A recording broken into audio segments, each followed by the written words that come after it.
Hello everyone, नमस्कार। पिछले video में हमने आपको कुछ इम्पोर्टेंट वर्ड मीनिंग के बारे में बताया था। इस वीडियो में भी हम और इम्पोर्टेंट वर्ड मीनिंग के बारे में आपको बताएंगे। अगर आपने अभी तक पेन कॉपी नहीं लिया है तो पेन कॉपी ले लें ताकि आप इन वर्ड मीनिंग को नोट कर सकें। हमारे 8-10 वीडियो वर्ड मीनिंग के होंगे। उसके बाद में हम आपको इन वर्ड मीनिंग का यूज़ कहाँ कैसे करना है टेंस के माध्यम से बताएंगे। तो चलिए वीडियो को शुरू करते हैं। यहाँ पर है वैन। वैन को हिंदी में क्या कहते हैं? जब को इंग्लिश में क्या कहते हैं? वैन। यानी कि इंट्रोगेटिव में आपने पढ़ा होगा वैन को कब कहते हैं, लेकिन कुछ स्थान ऐसे होते हैं जहाँ पर वैन को जब कहते हैं। वैन मीन्स जब। नेक्स्ट है as soon as. As soon as को हिंदी में क्या कहेंगे? ज्यों ही। ज्यों ही को इंग्लिश में क्या कहेंगे? As soon as. As soon as का मीन्स क्या होगा? ज्यों ही। नेक्स्ट है no sooner did. No sooner did को हिंदी में क्या कहेंगे? ज्यों ही। ज्यों ही को इंग्लिश में क्या कहेंगे? No sooner did.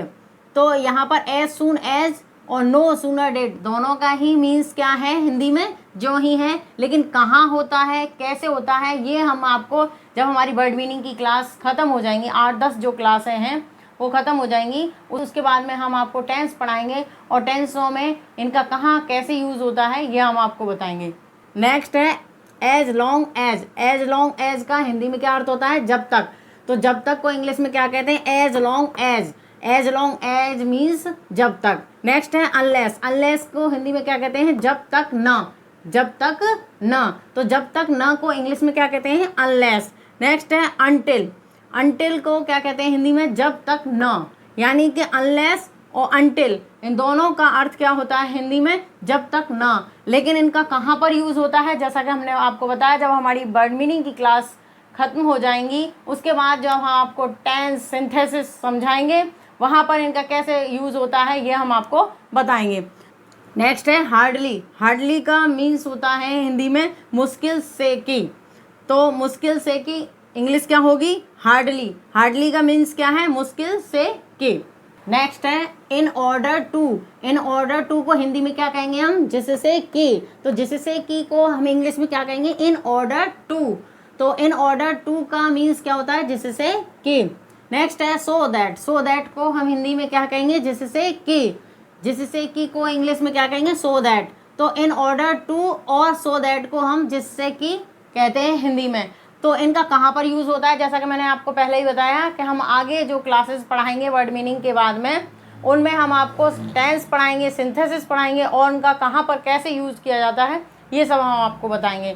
तो आप पेन कॉपी लेकर के बैठें और इनको नोट करें ताकि इनको याद करने के बाद आपको टेंस सिंथेसिस करने में आसानी हो। नेक्स्ट है सरप्लस। सरप्लस का हिंदी में अनुवाद क्या होता है? ज़रूरत से ज़्यादा।